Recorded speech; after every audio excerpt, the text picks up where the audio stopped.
నమస్తే అండి, good morning. ఇప్పుడు మనకు రాజకీయాలు అసలు ఫస్ట్ ఎట్లా ఉంటుండే, రాజకీయాలు ఎక్కడి నుంచి స్టార్ట్ అయినాయి, ఎట్లా స్టార్ట్ అయినాయి అంటే మన ఉద్యమం ఏది స్వాతంత్ర ఉద్యమంలో పాల్గొన్నోళ్ళు ఆ ఉద్యమాల నుంచి అందులో ఉన్నోళ్ళే కొంతమంది రాజకీయాలకు వచ్చారు. స్వాతంత్రం వచ్చిన తర్వాత రాజకీయాలకు వచ్చారు. ఇప్పుడు రాజకీయ నాయకులు ఎట్లున్నారు, అప్పటి నుంచి వచ్చిన వాళ్ళు ఎట్లా ఉన్నారు? తేడా అంటే స్వాతంత్రంలో పాల్గొన్న వాళ్ళు రాజకీయంలోకి వచ్చారు. తర్వాత కాలక్రమేణా ఏంటంటే ఊర్లలో ఇప్పుడు భూస్వాములు కొంతమంది ఈ వీళ్ళుండి వాళ్ళు రాజకీయాలకు ఆర్థికంగా బలంగా ఉన్న వాళ్ళు రాజకీయాలకు వచ్చారు. అయితే వీళ్ళు ఏం చేసేదంటే ఈ రాజకీయంలో ఈ పదవులను కాపాడుకునే దిశలా ఈ కొంతమంది ఎవరిని ఈ లోకల్ పైల్వాన్లు గుండాలు వీళ్ళని చేతులలో పెట్టుకునేది. దేనికోసం పెట్టుకునేది? ఆధిపత్యం చెలాయించడానికి, రాజకీయంగా ఆధిపత్యం చెలాయించడానికి, ఆర్థికంగా వాళ్ళు ఇబ్బంది పడకుండా వాళ్ళ కాపాడుకోవడానికి, వాళ్ళ సామ్రాజ్యాన్ని కాపాడుకోవడానికి, ఎలక్షన్లలో ఉపయోగించుకోవడానికి, అన్ని రకాలుగా ఎవరైనా బెదిరిస్తుంది కానీ దేనికి కానీ అన్నిటికీ యూజ్ అవుతుంది వాడుకునేది. ఈ కాలక్రమేణా ఏమైందంటే ఈ వీళ్ళు ఏం చేసేదంటే చుట్టుముట్టున్న కొన్ని కంపెనీలు ఉంటాయి, పంపించేది వసూలు చేసుకురాపో, ఇవి చేసుకురాపో, వసూళ్లకు దానికోసం వసూలు చేస్తా ఉండేది. అయితే ఈ కాలక్రమేణా ఏమైంది, వీళ్ళు కూడా ఏం చేస్తారు, 100 వసూలు చేసుకొచ్చి 50-20 దగ్గర పెట్టుకునేది. వీళ్ళు ఈ పైల్వాన్గిరి గుండాగిరి పెట్టుకొని ఏం చేశారంటే కొన్ని రోజులకు వీళ్ళు రాజకీయాలకు వచ్చారు. గుండాలు రౌడీలు కూడా రాజకీయాలు వచ్చారు. రౌడీలు గుండాలు వీళ్ళు క్రిమినల్ నేచర్ ఉన్న మళ్ళీ రాజకీయాలకు వచ్చారు. రాజకీయాలకు ఫస్ట్ ఆ గుండాలు కూడా ఏం చేసేది, ఎవరిని బెదిరించేటప్పుడు ఈ వ్యాపారస్తులు ఈ కంపెనీ ఉన్న వాళ్ళని బెదిరించి వీళ్ళని వసూలు చేసుకొచ్చి చందాలు వసూలు చేసుకొచ్చి లోకల్ ఎమ్మెల్యేలు కానీ చిన్న చిన్న వ్యాపారాలు కూడా చేసేది. అక్రమ వ్యాపారాలు చిన్న ఉంటాయి, వాళ్ళ దగ్గర డబ్బులు వసూలు చేయడం, అక్రమ వ్యాపారాలు చేయడం స్టార్ట్ చేసేది. కాలక్రమేణా ఇక గుండాలు కూడా అంత ఇంత సంపాదించుకొని రాజకీయాలకు వచ్చారు.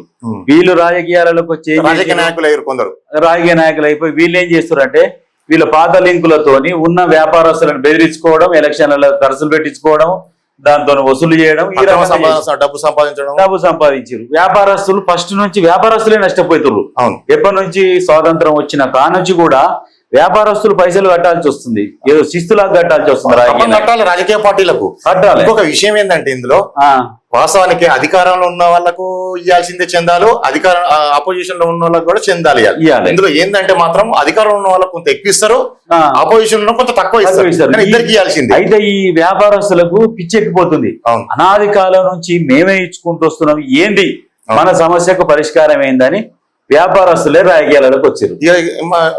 సామ్రాజ్యాన్ని ఏలొచ్చు, అధికారం ఉంటే ఏలొచ్చు. ఇక వాళ్ళకి సంబంధించిన ఏవైతే ఉంటాయో వాటి మీద ఆధిపత్యం చెలాయించవచ్చు. ఇక వ్యాపారస్తులే రాజకీయాలకు వస్తే రాజకీయాల పరిస్థితి ఎట్లుంటది?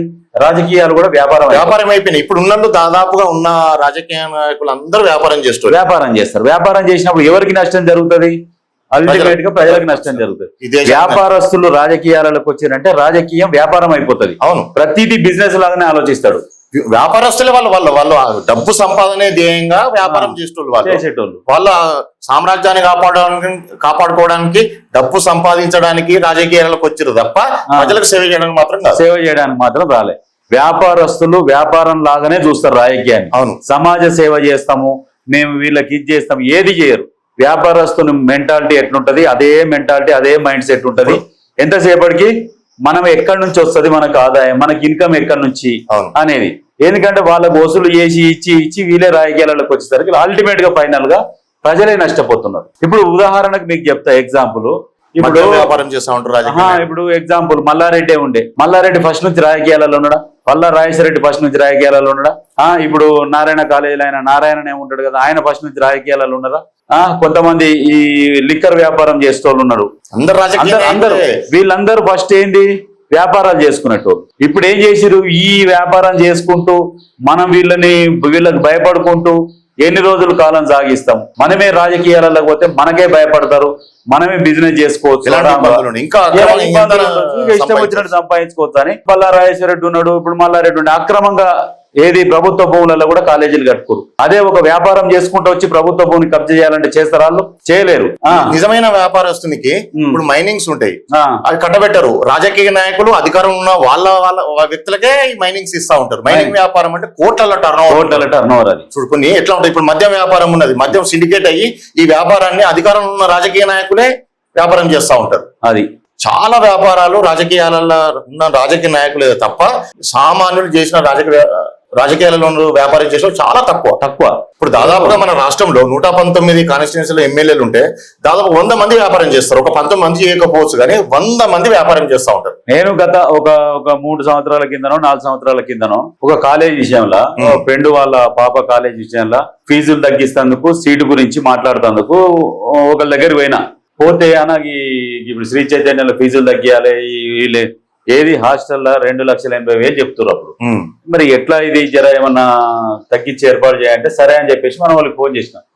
ఒక ఆయన ఏమంటాడు, ఒక ఎమ్మెల్యే నాకు దోస్తే అయితే ఏమంటాడు, అన్న మనం ఏం చేయలేమన్నా సీట్ అయితే ఇప్పగలుగుతాం కానీ ఆ ఫీజులు తక్కువ చెప్పలేమా. అసలు ఎందుకన్నా ఏమైంది మీరు చెప్తే అయిపోతుంది కదా. సరే వాళ్ళు 280 మీరు ఒకవేళ అంటే గట్టిగా అంటే సగానికి కూడా చేస్తారు కదా, ఒక్క మాట చేయరాదురు అని అంటే అవి చేయలేము. ఈ బ్రాంచ్లు మొత్తం ఒకరు కాంటాక్ట్ ఎవరు రాజకీయ నాయకులు. ఇక వాళ్ళ పేర్లు మనం ఇక ఎందుకు చెప్తాం, పార్టీల గురించి మాట్లాడుతున్నాం. ఇప్పుడు ఏ పార్టీలో ఏమని చెప్పారంటే శ్రీ చైతన్య మొత్తం ఒకరు చూసుకుంటారట, నారాయణ మొత్తం ఒకరు చూసుకుంటారట. వీళ్ళు వాళ్ళకి పైసలు ఇచ్చి వీళ్ళు కాలేజీలో మేనేజ్ చేస్తారు. ఈ కాలేజీలు కూడా ఎట్లా మేనేజ్ చేస్తారు, ఇప్పుడు 100 బ్రాంచ్లు ఉంటాయి ఒరిజినల్ గా పర్మిషన్ తోని, దానికి పర్మిషన్ లేకుండా ఇంకొక 200 కాలేజీలు అడిషనల్ గా ఏది బోర్డు లేకుండా మెయింటైన్ చేస్తుంటారు. మీరు ఎక్కడన్నా చూడండి కొన్ని కాలేజీలు శ్రీ చైతన్య కావచ్చు, నారాయణ కావచ్చు, కోచింగ్ సెంటర్ లాగా అకాడమీ అని చెప్పేసి ఇవన్నీ పెట్టేసి పేర్లు ఉండవు, దానికి అడ్రస్ ఉండదు, ఏది ఉండదు. హాస్టల్ ఏడు ఉన్నదంటే పలానా కాడ ఉన్నదని అంటారు అంతే. అందులో పోతే ఏది మన బర్లను దొడ్లేదొడినట్టే ఉంటది, వెంటిలేషన్ సరిగా ఉండదు, ఏముండదు. అపార్ట్మెంట్లలో తీసుకుంటారు.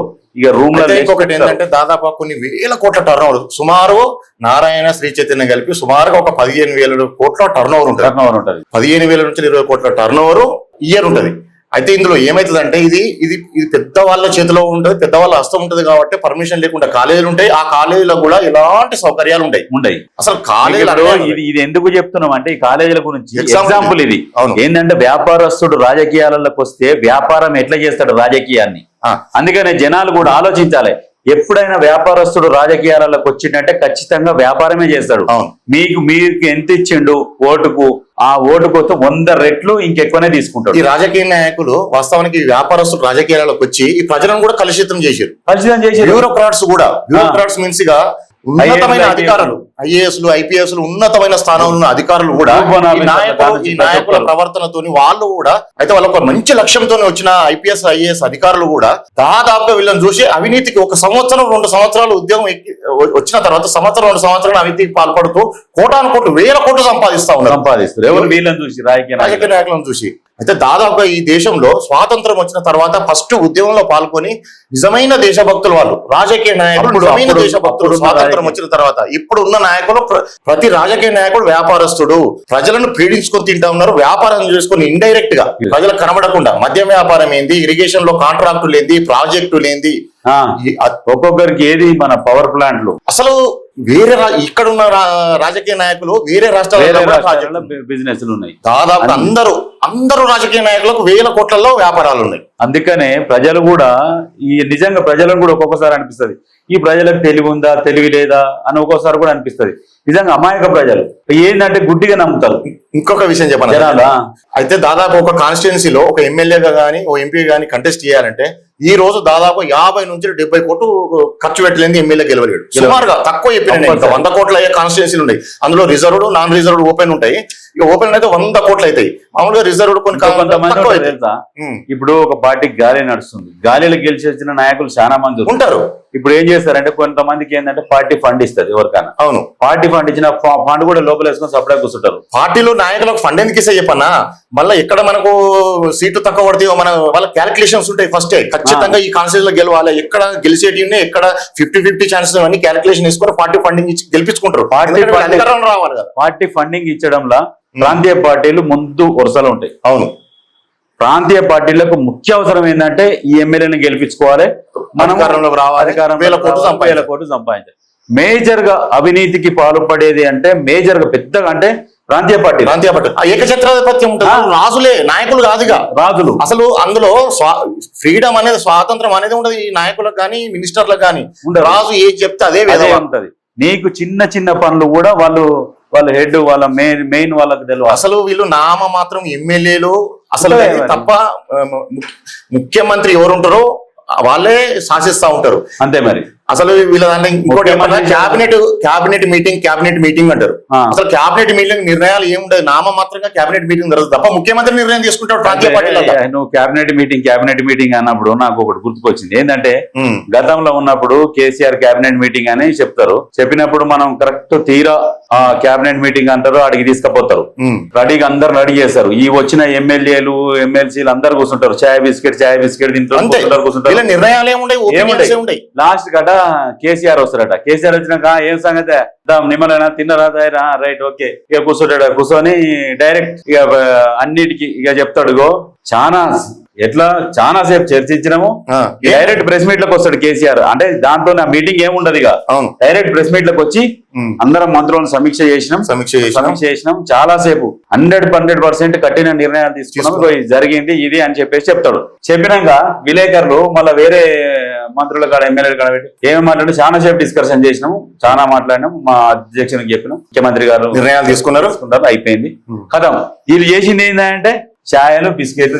ఒక విషయం తెలుసా, ఆ మంత్రుల సమీక్షలో గాని ఆ మీటింగ్ లో వాస్తవానికి మంత్రులకు ఈ ప్రాంతీయ పార్టీలలో జాతీయ పార్టీలలో కొంత మాట్లాడకపోతే జాతీయ పార్టీలో కాంగ్రెస్ లో గానీ బీజేపీలో గానీ నిజంగా జాతీయ పార్టీలలో కొంత స్వేచ్ఛ ఉంటది. గ్రూపులు కూడా తయారు చేసుకుంటారు, ఉంటాయి అలా గ్రూపులు ఉన్నా కొంత స్వేచ్ఛ ఉంటుంది, 100% స్వేచ్ఛ ఉంటుంది. అయితే ఈ ప్రాంతీయ పార్టీలలో మాత్రం ఏక చిత్రాధిపత్యం ఉంటుంది. అసలు అక్కడ అందులో రాజులే. అవును, పోకడ ఉంటది. ప్రాంతీయ పార్టీ అంటే ఏంది? నీ సొంతం కంపెనీ, అసలు నువ్వే అధ్యక్షుడు, నువ్వే రాజు, అక్కడ ఎమ్మెల్యేలకు గానీ మంత్రులకు గానీ అసలు ఏం స్వేచ్ఛ ఉండదు. బొమ్మలను అక్కడ చూడు, ఒకసారి నువ్వు ప్రాంతీయ పార్టీలలో ఎక్కువ చూడు, ప్రాంతీయ పార్టీలు ఏం జరుగుతాయి చెప్పన్నా. ఒక ముఖ్యమంత్రి అయిన తర్వాత ఒక హోమ్ మినిస్టర్ పెట్టేటప్పుడు ఇక అసలు ఒక బొమ్మను పెడతారు, ఆ హోమ్ మినిస్టర్ బొమ్మ దట్టీలు కడతాడు, ఇక అసలు ఒక బొమ్మనే పెడతారు తప్ప ఆయనకు ఒక హోమ్ గార్డ్ ను ట్రాన్స్ఫర్ చేసే అధికారం కూడా ఉండదు.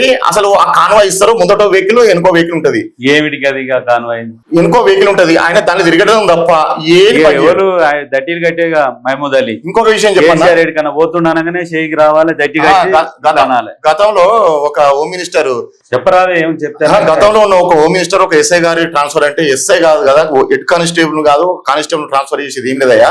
ఏమైనా హోమ్ మినిస్టర్ నేను ఉన్నా కాబట్టి పెళ్లి పత్రికలు వస్తాయి, ఆ పత్రికలు మా పిఏ చూసుకుంటా ఉంటాడు, ఇలా ఏ పెళ్లిలో పోవాలి, ఏడా భోజనం చేసినాడు. ఎందుకంటే మన 30-40 మంది సెక్యూరిటీ డ్రైవర్లు ఉన్నారు, మరి వీళ్ళని చదవాలంటే తక్కువ ఖర్చు అవుతుందా, ఏమరా ఎన్ని పత్రికలు వచ్చినాయి వేయాలనేదట.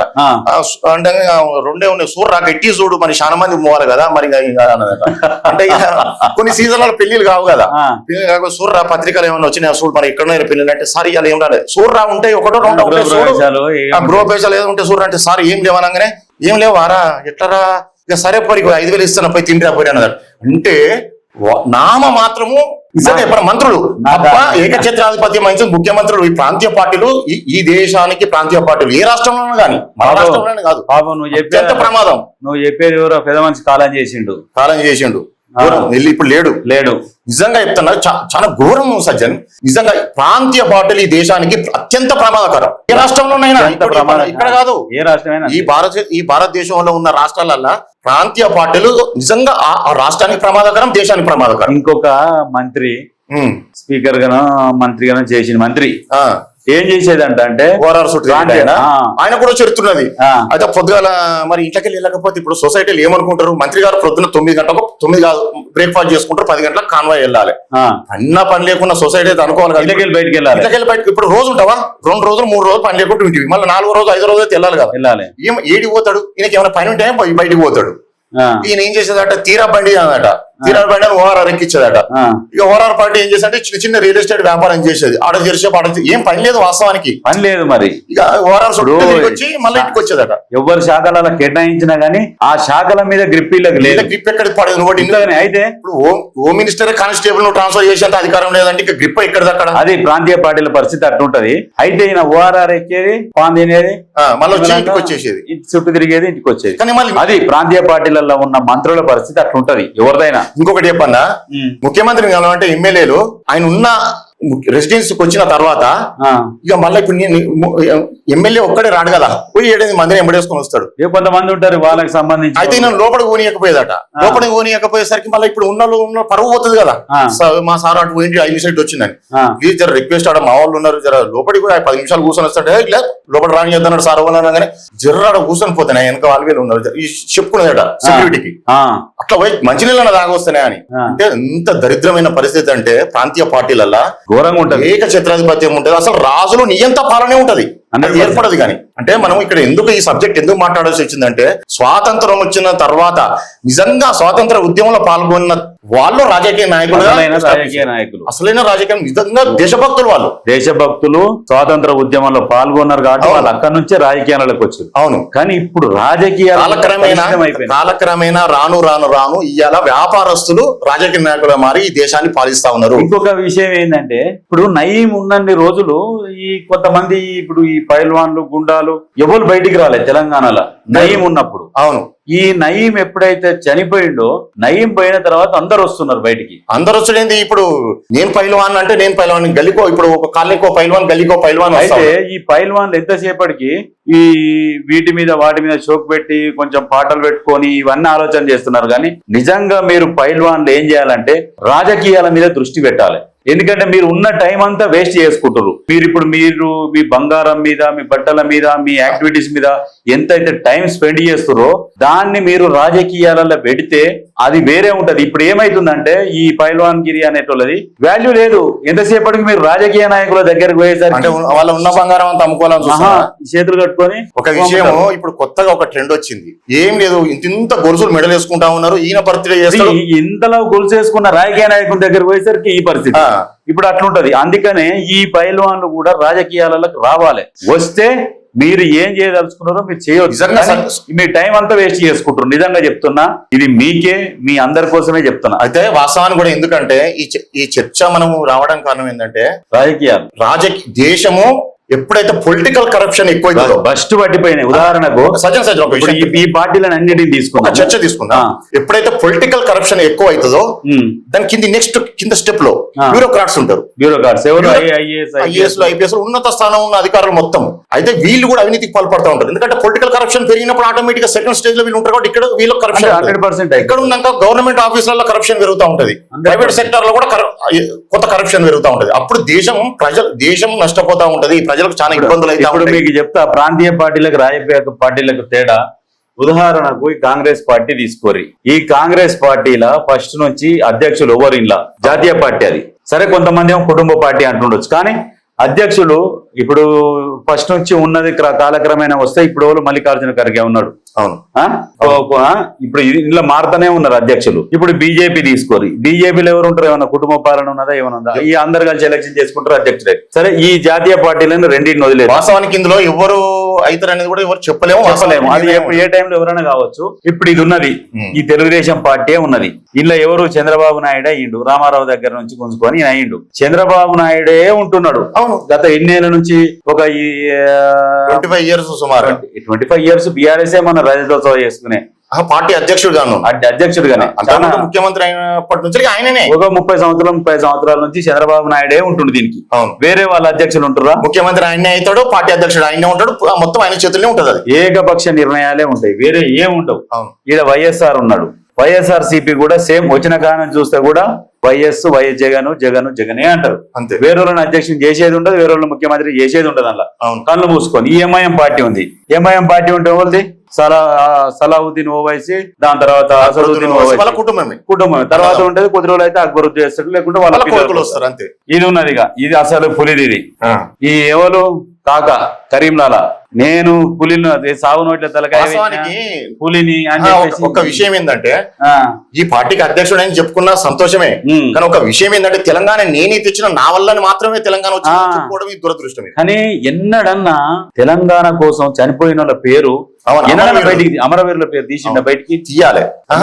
కనీసం వాళ్ళ అమరవీరుల స్తూపానికి పోయి మొక్కిండా మళ్ళనంట మేము అధికారంలోకి రావాలి అంటే వీళ్ళు ఎంతసేపటికి మొన్న అంటాడు ఇప్పుడు ఎలక్షన్లు పెట్టినా మేము గెలుస్తాం అధికారంలోకి వస్తామని మాట్లాడతాడు కేటీఆర్ బోడమొక్కపోడు. కానీ అసలు వాస్తవానికి నీవు ఎంతసేపటికి నువ్వు అధికారంలోకి రావాలని చూస్తున్నావు కానీ సమాజానికి ఏం చేద్దాము, సమాజం ప్రజలకు ఏం చేద్దామని ఆలోచన లేదు. నువ్వు అధికారం ఇప్పుడు ప్రతిపక్షంలో ఉన్నా కూడా నువ్వు సమాజానికి కావాల్సింది చేయొచ్చు. ప్రతిపక్షంలో ఉన్నప్పుడు ప్రతిపక్ష పాత్ర పోషించాల్సిందే, ప్రజలు నిర్ణయించిర్రు. నువ్వు ఇంకా ఎలక్షన్ 3-4 ఏళ్ళు ఉన్నా కూడా రాజుల కాలం కాదు, నేనే రాజునుంటా, మీకు ప్రజలకు ఇష్టం లేకున్నా నేనే రాజుగా ఉంటా, నేను చెప్పింది వినాలి, నేను చెప్పిందే శాసనం అనేది లేదు. ప్రజాస్వామ్యంలో ఉన్న స్వాతంత్రం వచ్చి సుమారుగా 76-77 సంవత్సరాలలో ఒకటే విషయం ఏంటంటే వీళ్ళు గుర్తుంచుకోవాలి. కొందరు నాయకులు మీటింగ్ కొందరు గుర్తుంచుకోవాలి నాయకులు, నేనే తెలంగాణ తెచ్చిన, ఈ తెలంగాణకు నేనే రాజును, నేనే మంత్రి, నేనే ముఖ్యమంత్రిని ఉంటా, ఎవరు ఉండడానికి వీల్లేదు. ఎవరన్నా ప్రజలు ఎన్నుకున్న సొంత వాళ్ళ మీద దాడులు చేస్తాం. నీ కుటుంబంలో ఎవరు చావకపోయా మరి? ఒక్క విషయము, నేనే తెచ్చినా నేనే ఉంటా, ప్రజలు వేరే వాళ్ళని ఎన్నుకున్న సొంత వాళ్ళ మీద దుమ్మెత్తి పోస్తా ఉంటాం, ఆ ప్రభుత్వాన్ని కూల్చడానికి ప్రయత్నం చేస్తా ఉంటాం, లేకపోతే విమర్శలు చేస్తా ఉంటాం, బట్టగాల్చి మీద చేస్తా ఉంటాం, రోజులు దాడి చేస్తా ఉంటాం, కొందరిని వేసుకొని కొందరిని వాళ్ళ ఎమ్మెల్యేలను వేసుకొని రోజు ఇదే పని. ప్రభుత్వం పోతుంది పోతుంది పోతుంది, ఎందుకు పోతుందో చెప్పరు మళ్ళీ కారణం. ఎంతసేపటికి అధికార దాహం, ఇది ఫ్రస్ట్రేషన్. ఇది వాళ్ళ ఒక విషయం, వాళ్ళు ఓడిపోయిర్రు, వాళ్ళ ప్రజలు ఓట్లేని ఫ్రస్ట్రేషన్, అధికార దాహము, అంటే వీళ్ళకు డైజెస్ట్ చేసుకోలేకపోతుండ్రు. ఈ నిజంగా వీళ్ళు వెలుమదరులకు ఎట్లుంటదంటే అధికారం లేకపోయేసరికి ఇట్లా ఉడికిపోతా పానం అంతా పోయి ఎన్నో తీసి పక్కకు పెట్టినట్టు ఫీల్ అవుతుంటారు. మొన్న ప్రెస్ మీట్ ఇట్లా మేమే అధికారంలోకి వస్తాం, మేమే అధికారం. సమాజం ఎక్కడన్నా పోని, ప్రజలు ఎక్కడన్నా చావని, మీకు మాత్రం అధికారం కావాలి. ఒకటి ప్రతిపక్ష పాత్ర పోషించాల్సిన అవసరం ఉన్నది. నువ్వు అధికారం గురించి ఎప్పుడు మాట్లాడాలి? నీకు ఎలక్షన్ కోడ్ వచ్చినప్పుడు, ఎలక్షన్లు వచ్చినప్పుడు నువ్వు అప్పుడు నేనే వస్తా, నేనే ప్రధానమంత్రి అప్పుడు మాట్లాడితే వేరు. ఇప్పుడు ఇంకా ఎలక్షన్లు 3.5 సంవత్సరాల దూరంలో ఉన్నా గానీ ఇప్పటి నుంచే ఎలక్షన్లు వస్తే మేము అధికారానికి వస్తాం, ఈ ఆశ ఉంటుందా ప్రతిపక్ష? ఒకటి ప్రతిపక్ష నాయకులు ఎప్పుడు గానీ ఈ 5 సంవత్సరాల కాలంలో 6 నెలల ముందు ఎలక్షన్ల కోడ్ వస్తుంది. ఎప్పుడు గానీ ఒక ఈ గవర్నమెంట్ వచ్చిన సంవత్సరానికి ఇంకెంతున్నది, 3.5 సంవత్సరాలు అనడానికి సిగ్గుండాలే. సంవత్సర కాలం వచ్చి గవర్నమెంట్ వచ్చిన తర్వాత వేరే గవర్నమెంట్ 3.5 సంవత్సరాలు ఉన్నదని ఎట్లా అంటావు? నువ్వు 3.5 సంవత్సరాలు 4 సంవత్సరాలు పడుతుంది, ఇంకెంతున్నది సంవత్సరం అనొచ్చు. నువ్వు ప్రతిపక్ష పాత్రనే పోషిస్తలేవు. అవును, ఆ మాట అంటే సిగ్గుండాలి. ఏది 3.5 ఒకటి ఇక్కడ చర్చ ఏంటంటే, అసలు ఈ చర్చ ఏంటంటే ఈ దేశంలో స్వాతంత్రం వచ్చిన తర్వాత రాజకీయ నాయకుల రూపాంతరం ఎలా చెందింది అనేది ఇక్కడ చర్చ. అయితే దీనివల్ల ఈ దేశానికి ఏంది, ప్రజలకు లాభం ఎంత, నష్టం ఎంత? నిజంగా చెప్పానంటే సజ్జన్, జాతీయ పార్టీలతోనే ఈ దేశం బాగుపడుతుంది తప్ప ప్రాంతీయ పార్టీలతో రాష్ట్రాలకు నష్టము, విపరీతమైన అవినీతి జరుగుతూ ఉంటది. 100% జరుగుతుంది. ఇంకొక చర్చ ఉంది ఇలా. అసలు ఈ జాతీయ పార్టీలకు కూడా నిజంగా అక్కడ ఎంపీ సీట్లు సరిగా రాకపోతే వేరే ఈ రాష్ట్ర ప్రాంతీయ పార్టీలలో ఉన్న వాళ్ళ సపోర్ట్ తోని విచ్చలవిడ చెలరేగిపోతా ఉన్నారు. చాలా రాష్ట్రాలలో ఒక దాదాపు 5 రాష్ట్రాలు కీలకంగా ఉంటాయి. ఈ ప్రాంతీయ పార్టీలు 5 నుంచి 6 రాష్ట్రాలలో చాలా ఇబ్బంది. మాది కీ రోల్ ఉంటది. మేము చెప్పింది నడవాలి. ఎక్కడ చెప్తాను. ఇప్పుడు చంద్రబాబు నాయుడు అంటలేడు, అవును 17 ఏమో ఉన్నట్టున్నాయి ఇప్పుడు ప్రెసిడెంట్. బీజేపీ చుట్టూ మా చేతులు ఉందని అంటలేడు. ఇట్లా కొంత చంద్రబాబు నాయుడు అడ్మినిస్ట్రేషన్ లో మనం ఒప్పుకోవచ్చు. ఆయన దాదాపు 3 టర్ములు మన ముఖ్యమంత్రి చేసిన. ఇంకోటి గుడ్ అడ్మినిస్ట్రేషన్ అంటే కూడా చంద్రబాబు కూడా ఒక మంచి అడ్మినిస్ట్రేషన్ అండి. Okay, thank you.